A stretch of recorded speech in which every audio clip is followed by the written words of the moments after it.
It's that age-old problem, isn't it? How on earth can I recruit if I haven't got a Ferrari yet? Well, very good evening to you and welcome along to the latest Mastermind Live webinar. It's Linden here and it is great to have you with us. Tonight I'm going to be sharing with you the secrets of how to sponsor effectively by telling stories that ensure that you have empathy with your prospect. So often we find ourselves in a situation where our prospects are looking at us thinking, yeah, but you're a teacher, or you're a solicitor, or you're a plumber, or you run the coffee shop, or you're a dog walker. And they're like, I don't get it. What are you doing telling me about how I can earn some extra money, or how I can lose some weight, or how I can improve my health, or nutrition, or save money on my bills? How can I do any of those things? How can you be the person who's explaining that? They just don't get it. And this is why I think this particular skill can make a real difference to you. Now, okay, so here's the age-old problem. By the way, if you haven't shared this yet, please do share it if you think you've got team members that you think would benefit. If you've got team members who you think struggle to credibly tell people what they're doing and why they're doing it, because the people they're talking to happen to know that they are a plumber or a coffee shop owner, or they work in a pizza restaurant or something. And that's something that we need to overcome, because if we don't overcome that, then we're really going to struggle. People are really going to struggle to get past that hurdle. And I used to have this myself. Because there I was as a student. Actually, apparently the light isn't very good. So I'm just, Steve, can you just come in and just turn the light down a little bit so you can tell this is live. You can tell this is live because I'm having to get some stuff done on the go.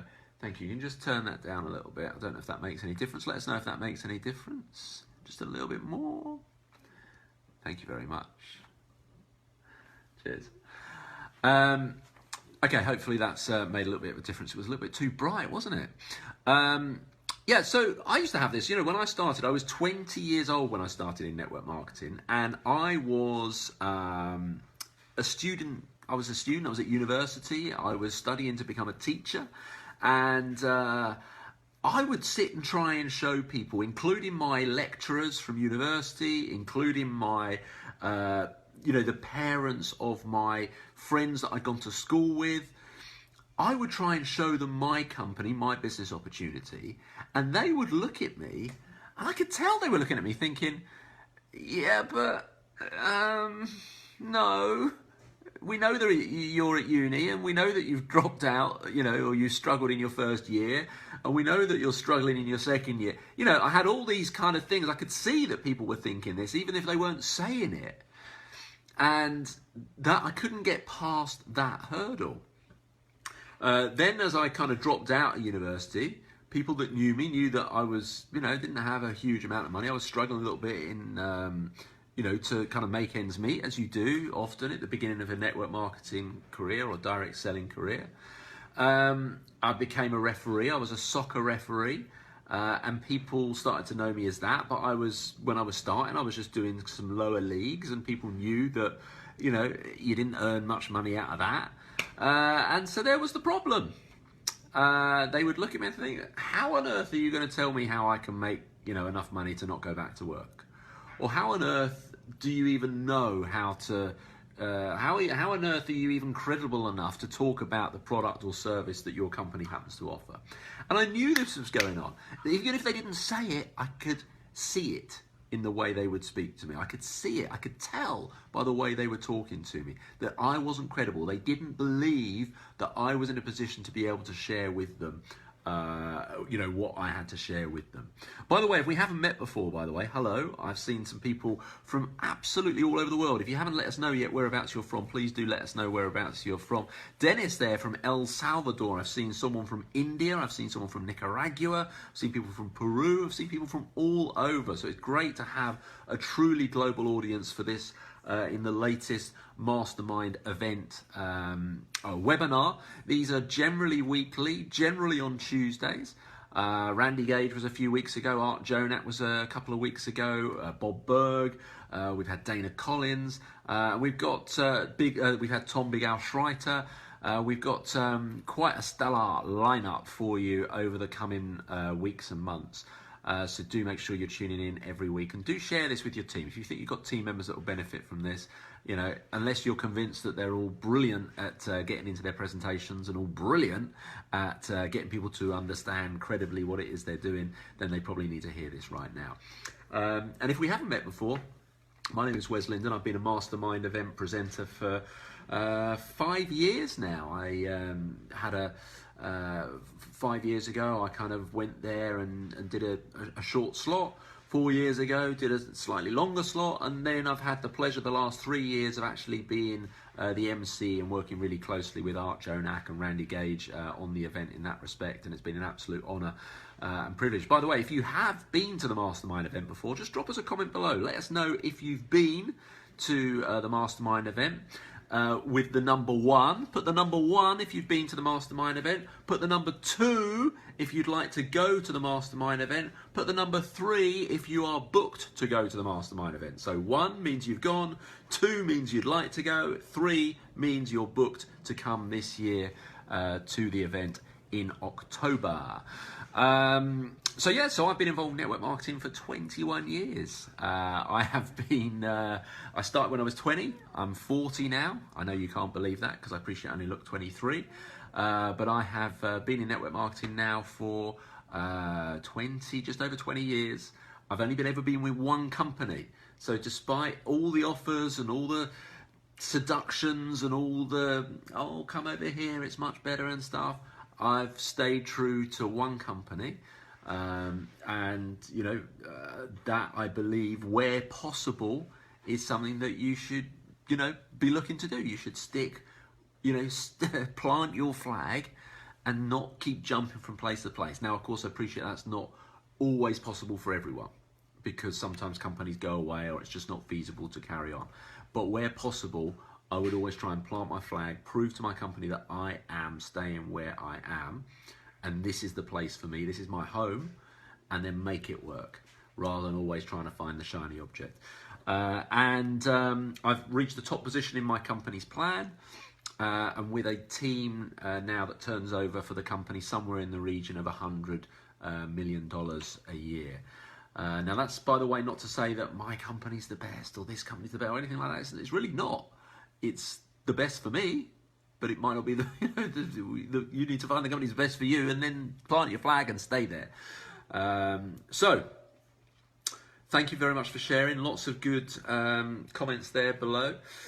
So listen, I want to get through this thing. I want to go through this thing whereby you don't feel you've got the credibility with the people that you are talking to, because they're just looking at you thinking, yeah, but you're a driving instructor, you're a plumber, you're my builder, you're my next door neighbour, you know, you've been retired 10 years, you're a student, you run a coffee shop, you work in a coffee shop, you clean out sheds, I don't know, you're a gardener, whatever it might be.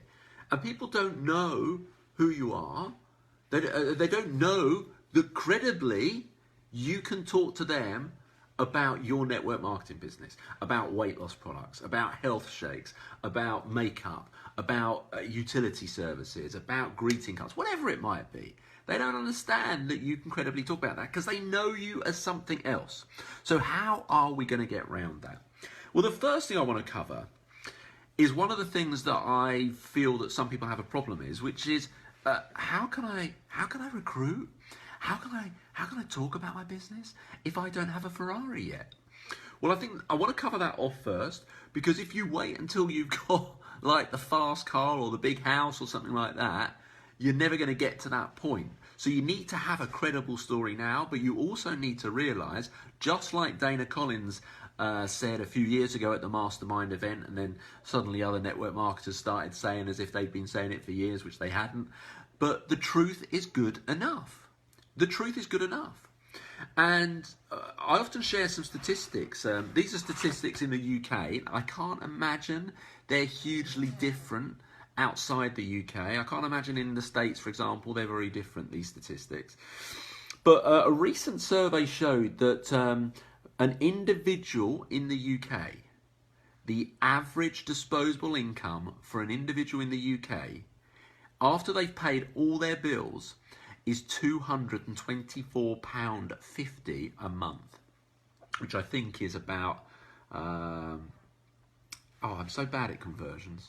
Someone tell me what £224 or £225 is in US dollars. But it's probably not much more at the moment. So yeah, it's not very much at all. The average disposable income for someone in the UK is £225 after they have paid all their bills. That's about $300 a month. That's the average disposable income. Now, for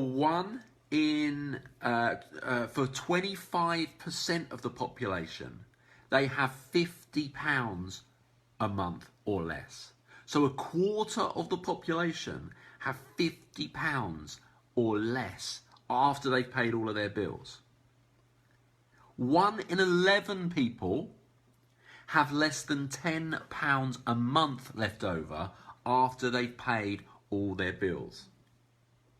Now just realise that a moment. The average disposable income for someone in the UK after they've paid all their bills is £224.50 a month. That's what they've got left for fun money to play with. That's about $300 after they paid all their bills. For 1 in 4 people, for 25% of people, it's £50 a month or less. Fun money, money to play with, money to go out to the pub or to the bar or to get a takeaway with. And for 1 in 11 people, it's £10 a month or less. Now, the reason I share that with you is to allow you to move yourself into that space that says, I don't need to have a Ferrari. I don't need to have a 17-bedroom house. I don't need to have the, posh watch or ring or something like that. Because right now, your story can be good enough. The truth is good enough. And I think that's really, really important. Only 13% of people in the UK said they had more than £500 a month left after they paid all of their bills. Only 13%. So if you're building an additional income with your network marketing business, if you're building a side income with your direct sales business, if social selling is allowing you to have an additional income each and every month, then there's a really, really good chance that you are in a much higher income bracket in terms of disposable income than most of the people that you are talking to. So therefore, don't worry yourself. Hi Annette, hi Sean, hi James, and all the other people that are saying hello. Just seen some people from Hawaii there as well. Don't worry yourself about being one of those people who is concerned, oh, well, I can't talk to so-and-so because they earn more than me and da-da-da. No, look, people aren't in that place right now. People aren't in that place where they've got money, down the back of every sofa, in every jeans, every pocket they've got, down the back of their car. They're not dripping in diamonds, okay? So your truth is good enough. If you're earning an extra income from your network marketing business, if you are able to pay a bit of your mortgage or your rent every month through your part-time business, then you're probably in a better position than most people. So therefore, you have a truth that's good enough and you need to be able to share that. So what's the formula to be able to share this? Well, let me tell you how this started for me, how this became so obvious to me that people weren't doing this, that they were putting themselves, Jen Furness there just says that $1,000 a month saved her marriage. Incredible stuff. So this first came to light for me when I was actually at a barbecue about 5 years ago now, just with some of the team, and we were just hanging out and chatting and stuff. And there was this guy, and he was a really confident guy. He had a real good way about him. And he was actually a prison officer. He worked in a prison. His name was Russell, and he worked in a prison. And so he was a prison officer. And you know, a guard, maybe, if you're in the States, you maybe call him a prison guard. And I was talking to Russell at this barbecue, and he was saying that, you know, he's got no problem talking to people. He's got no problem opening conversations. But where he has a problem is with getting them to see him as anything other than a prison guard or a prison officer. And that's where his problem was lying. Because he was trying to explain his opportunity, trying to explain his products. And people were like, yeah, but you're a prison officer. And so I started to work with him on how he could introduce up front, without boring them to tears, without sending them to sleep, without telling, you know, them War and Peace, a full, you know, 40-minute monologue on himself, how he can share just a little bit with his prospects up front. So here's where we got to. I found out a little bit about him, and we just used a very simple kind of 5-step formula, really, to get him a little 20-25 second story that meant that he could always kill off that thing that people have in their head that, oh yeah, but you're a prison officer, or you're a teacher, or you're a solicitor, why are you telling me this? You're a coffee shop worker. Rebecca there says she earned more in her last month from her network marketing business compared to any paycheck in 23 years of work, which is incredible stuff. And I actually know Rebecca, and I know that she's not actually, I know that she's not gonna even claim to be like a 5-figure-a-month, filthy, stinking rich type of person, but nevertheless, you know, she's still able to generate an income that's greater than what she can earn as a single mum, which is incredible. Annette's saying that being able to retire as a hairstylist was huge for me. Is that because I was your best client at one point, and then I stopped coming? No, I'm only messing about with you. So yeah, so just to say, this is something we do live every Tuesday. It kind of leads us into the mastermind event, which is in the middle weekend of October, between the 11th of October and the 14th of October. It's over that weekend. Right, so let's go back to Russell, the prison officer. Russell, the prison officer, who had loads of confidence, but nobody was taking him seriously because they saw him as a prison officer. They didn't see him as somebody who could share with them how they could benefit from his company products, how they could benefit from the extra income that his business could provide. Because he's a prison officer. That's what he is. He's a prison guard. Why would I trust Russell? How does Russell know about this? So we had to give him a way that he could get through this. Now, this kind of thing, by the way, I haven't just made up. You know, I'm sure I've nicked a bit of it from Big Al and a bit of it from Art Jonak and a bit of it from Randy. But that's the great thing about things like the Mastermind event. You can be a sponge for information. You can steal the best information off people and make it work for you. So let me tell you Russell's formula. What Russell ended up saying to people was, what we agreed he would do is at the front end of a presentation. So he'd go into someone's house, he'd build rapport, he'd talk about the cat or whatever else, and then he'd get to the situation where it would be time to show his presentation, time to show his product, or the money presentation, whatever it is that he's showing them. And to alleviate the problem whereby they're thinking he's a prison officer, not just that problem, to alleviate the problem of he's a salesman. He's a prison officer trying to be a salesman. What is he trying to sell me? They've got two alarms going off. One, he's not qualified to be talking about this because he's a prison guard. Two, he's a salesman, so be on red alert. So what we came up with was that Russell, just prior to doing his presentation, he would say, now listen, thank you very much for having me here today. Really appreciate your time. I just want to show you what it is I do. But before I show you this, as you know, I'm a prison officer and I really enjoy it. But the reason, as you'll appreciate, with the government cuts, I'm not feeling as safe working in the prison service right now. So the reason I'm doing this business in my spare time from home is so that in 5 years' time I can quit the prison service and I can go travelling more often with my wife. And that was it in like 20 seconds, 25 seconds. So what he's done is he's told them, he's put it right up there. As you know, I'm a prison officer. As you know, I'm a prison guard. And I really enjoy it. Now, of course, if he doesn't really enjoy it, he would have said, and I don't really enjoy it.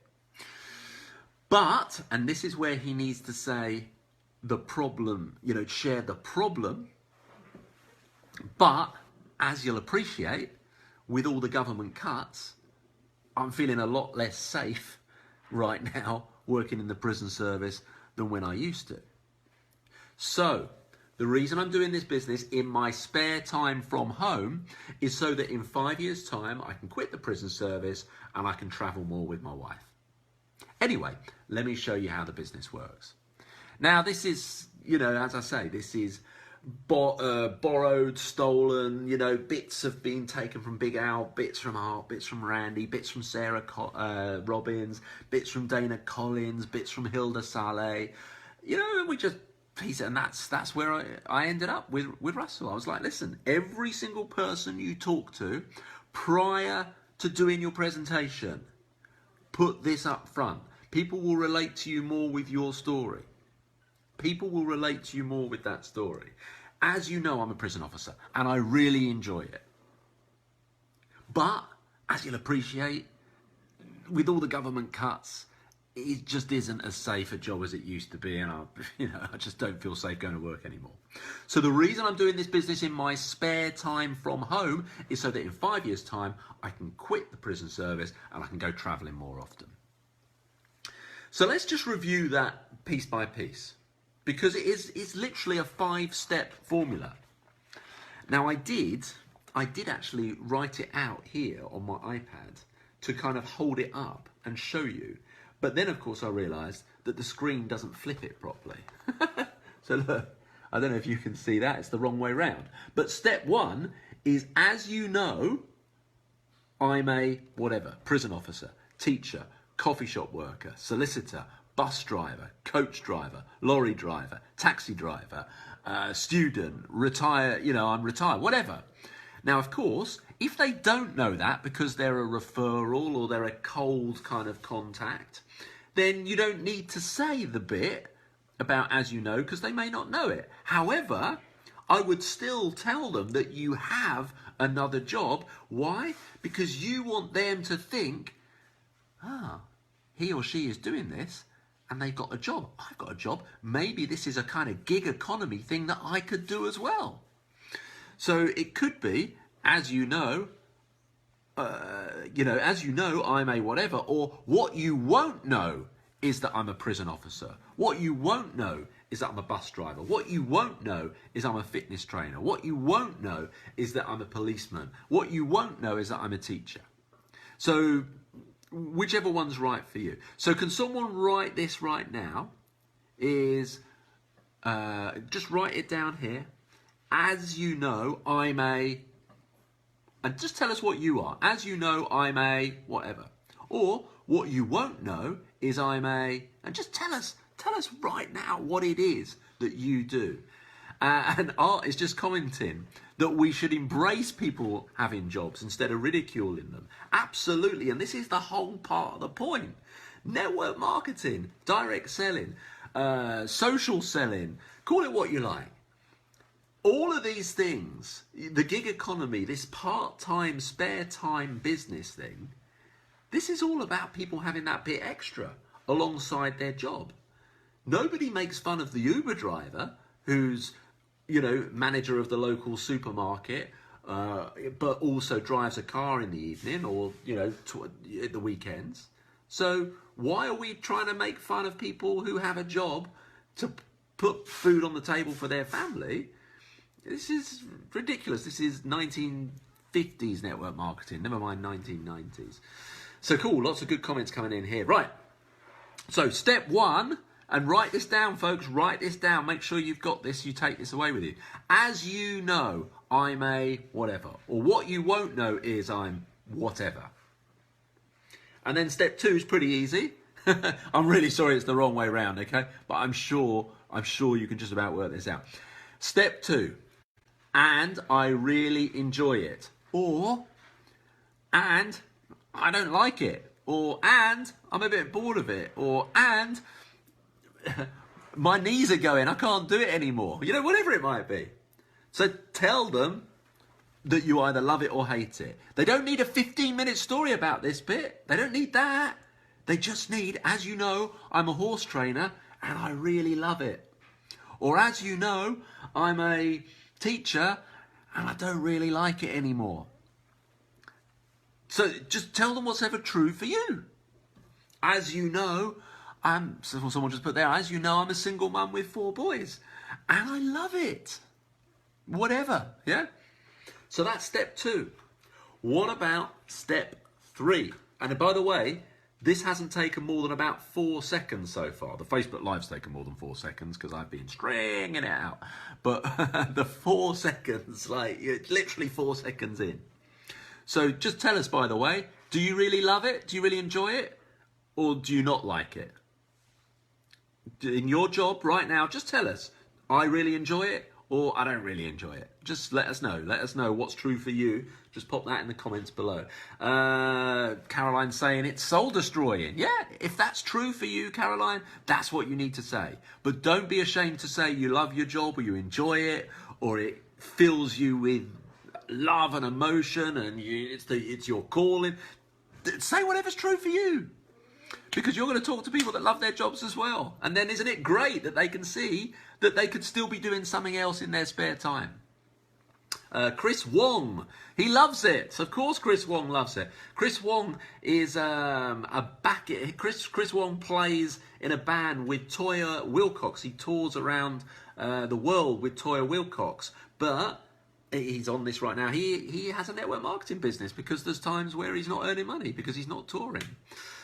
Am I spinning around too much on this chair? I think I probably am, aren't I? Right, okay. So we're 2 steps through. By the way, this is another Mastermind event webinar. If you haven't looked at the tickets yet for Mastermind event, which is in the middle of October in Orlando, then please go to mastermindevent.com and click on the tickets tab and you will find out how you and your team could be there.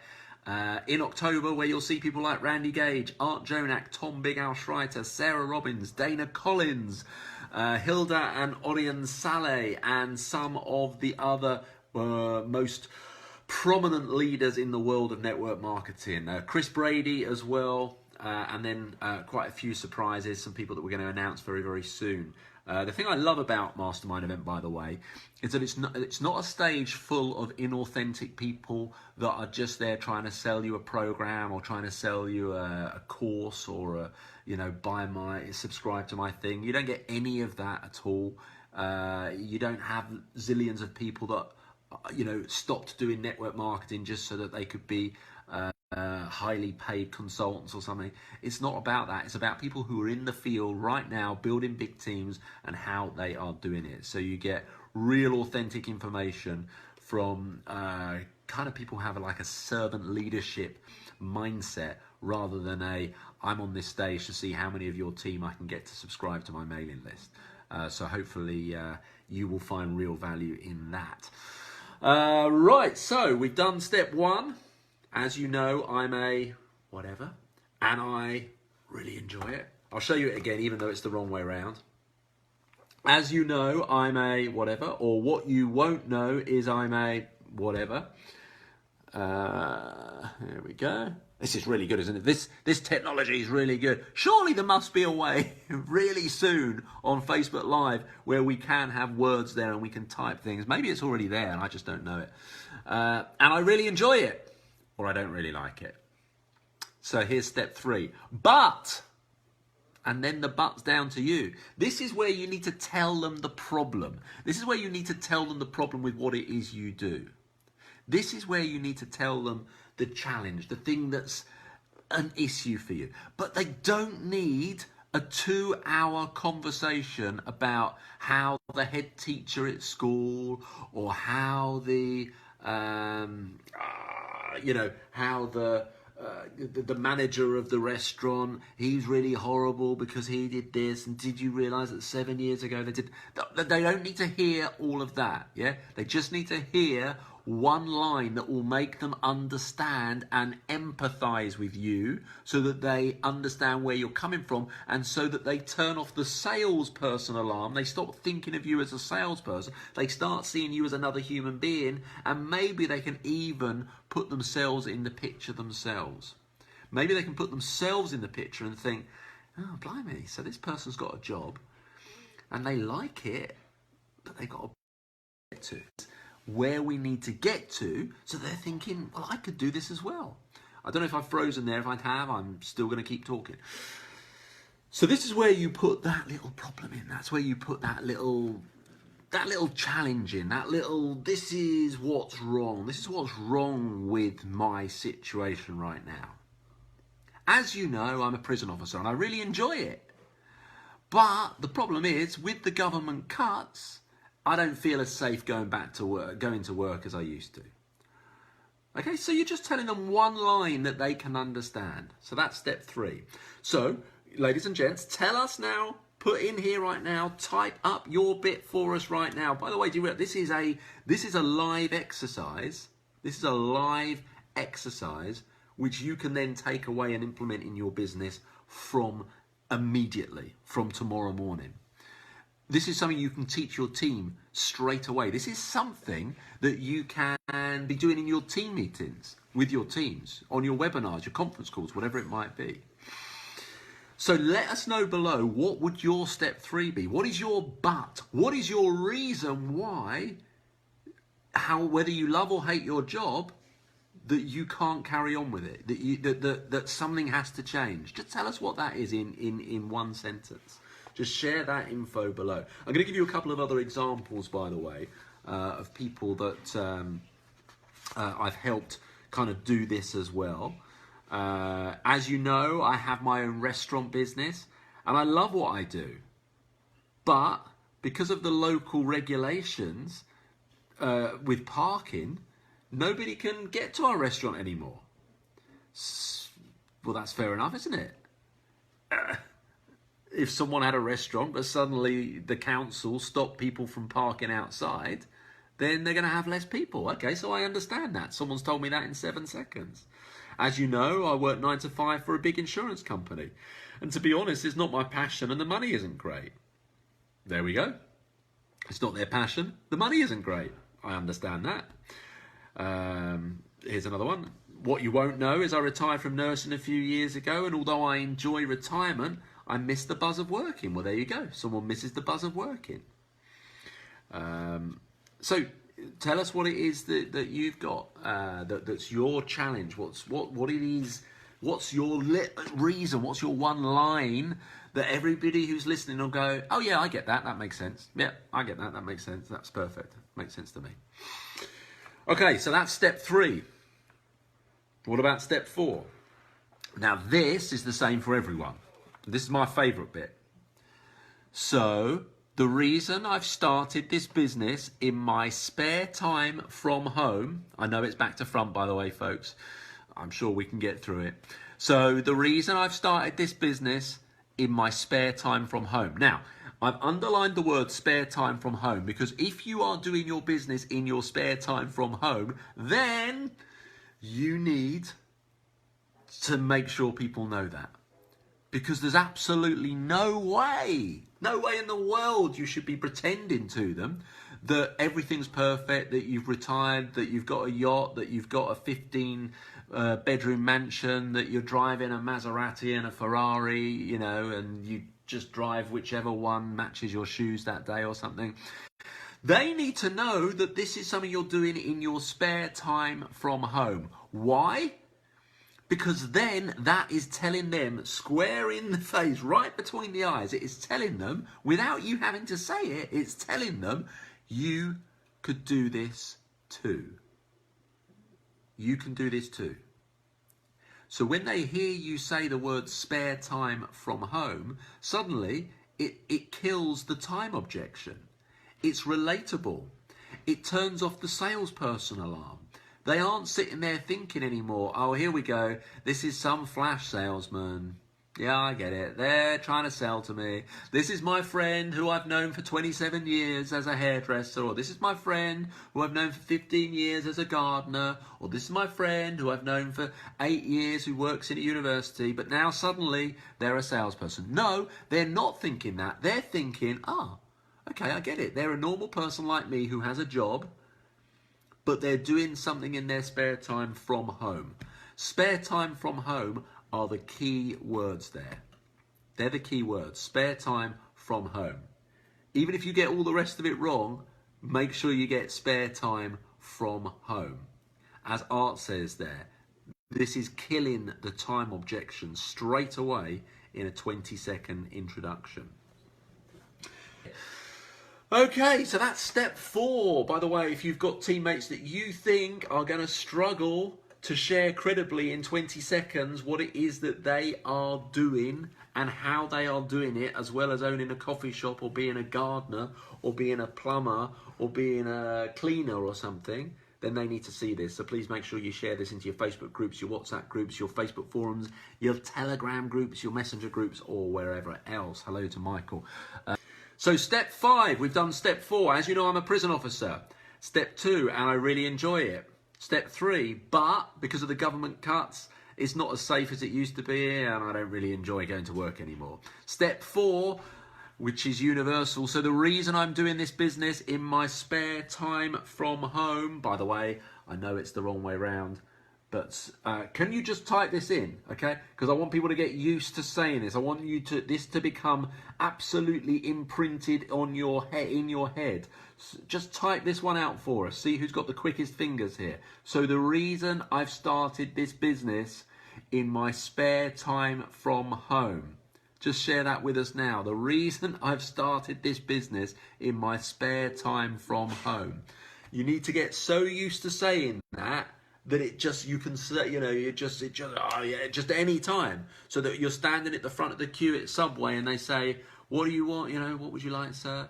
What would you like, madam? You say, the reason I've started this business in my spare time from home, because it's just so imprinted, it's so ingrained in your mind now. Okay, good stuff. So what about step 5? Hello, Lawrence. Good to see you. Hope your university studies are going well. Right, so step 5 is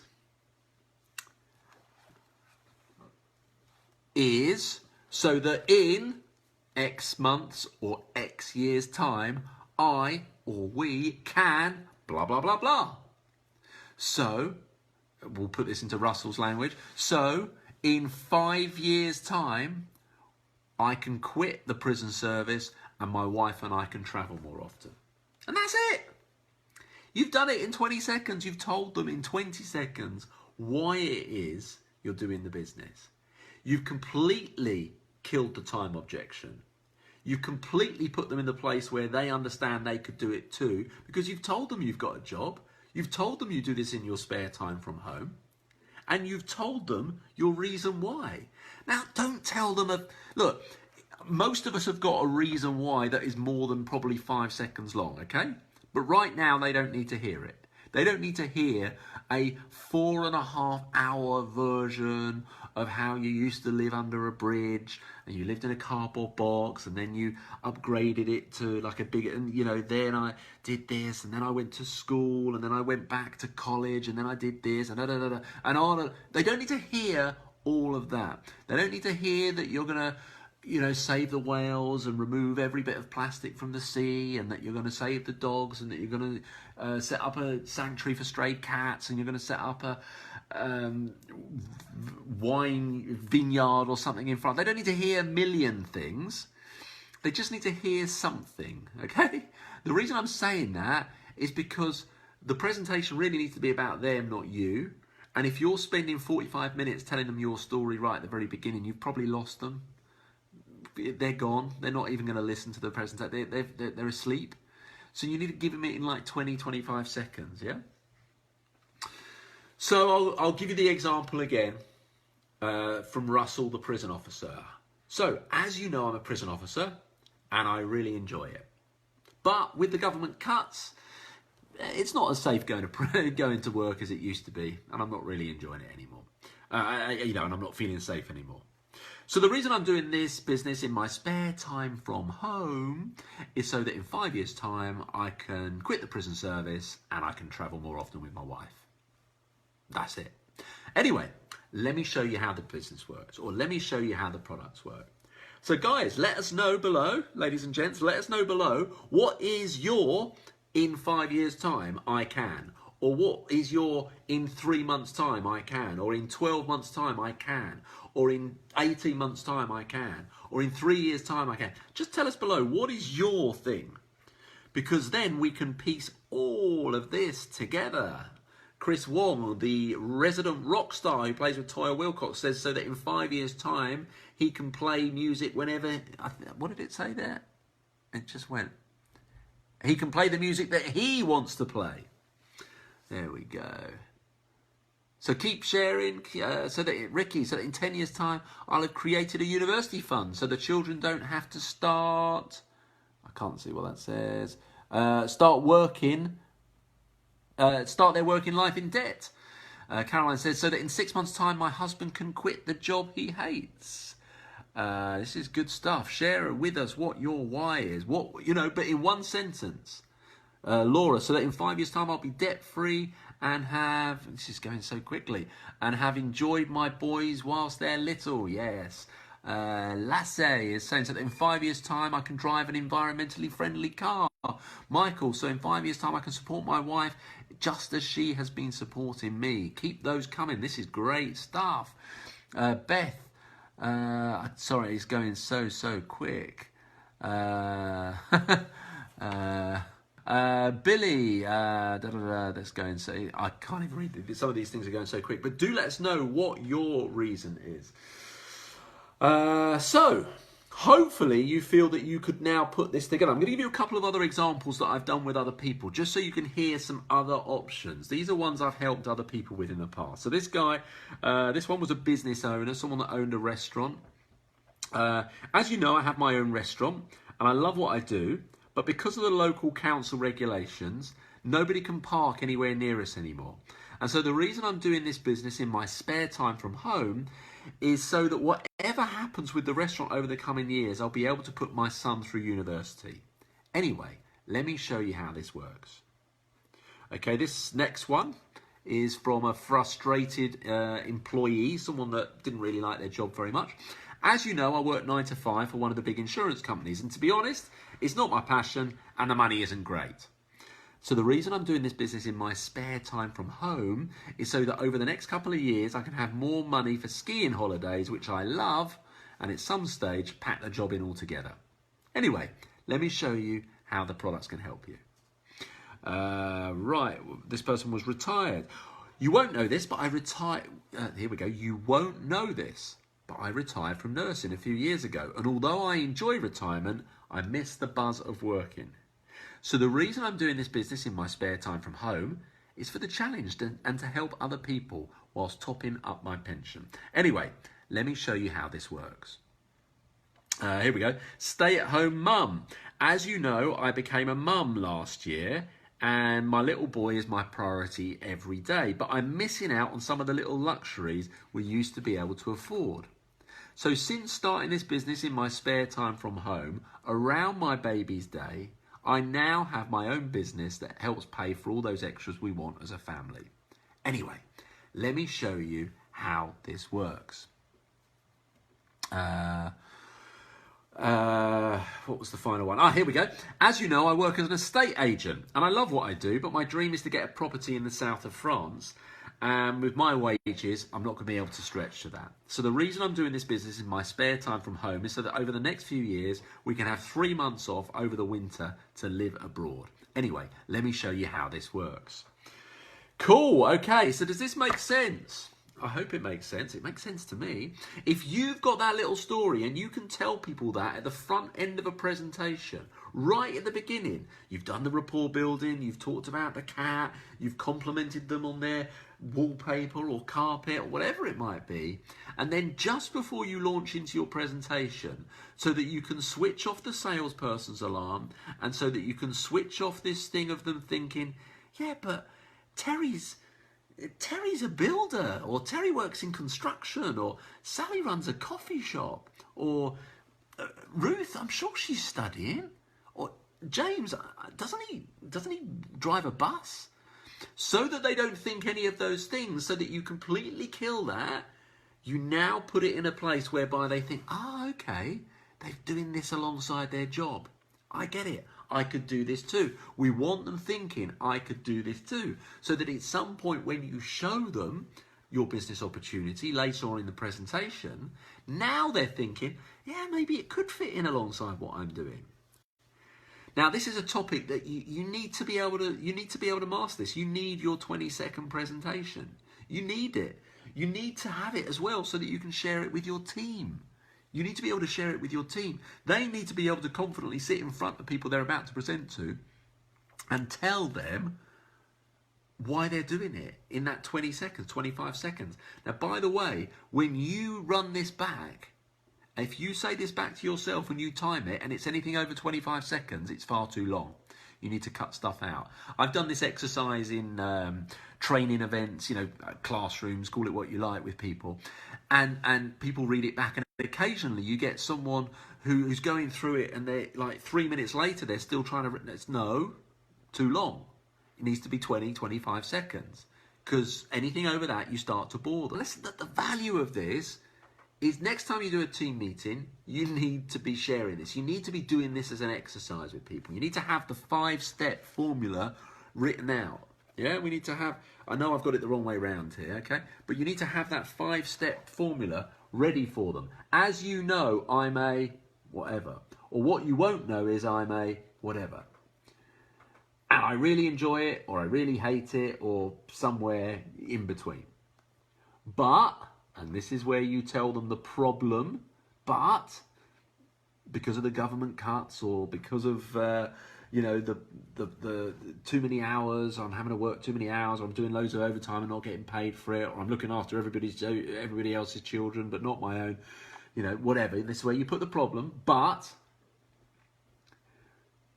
so the reason I'm doing this business in my spare time from home is so that in X months' time or X years' time, I'll be able to blah, blah, blah. You need to get that into your 20, 25 seconds, yeah? Somebody asked there, what if I'm full-time? What if you're full-time? That's cool.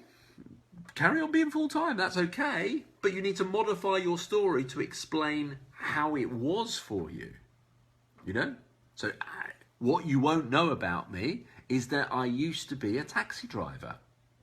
And I used to enjoy it, but the problem was the money wasn't great, and I really had much bigger ambitions than that. So the reason I started this business in my spare time from home was so that I'd be able to have a situation where I could leave my job as a taxi driver and have much more time to travel around the world, and I'm pleased to say that's the situation I'm in now. So you're still telling them that you had a job and that you liked it or hated it. You told them what the problem was so that it keeps you relatable. And you tell them that, yes, so the reason I'm doing this in my spare time, or the reason I started this in my spare time from home, so that they know that that's possible, is so that one day I'd be able to give up my work and I could do X, Y, Z, which I'm pleased to say is the position I'm in now. So you're still telling them the same story, but you're just adding on the end that you're now there. Ricky is saying that she still has this written out in my handwriting. I think I remember we did that in Soho Square in the park there, didn't we, Ricky? We went through that. Anyway, listen, it's been great to have you with us. This is the latest in the Mastermind event webinar series. We've got plenty more coming up for you pretty much every Tuesday, mostly in English, although there are going to be some in Spanish as well for our Hispanic market. Please do share it with your team. Maybe it's something you want to be doing at your next team meeting. Indeed, you could even be sharing this video at the team meeting as well. Okay, listen, I'm going to go now. Been great to have you with us. I'll see you very soon. And don't forget mastermindevent.com. Take a look at the tickets, see if it's something that's right for you this year. And if it is, we'll see you in Orlando in October.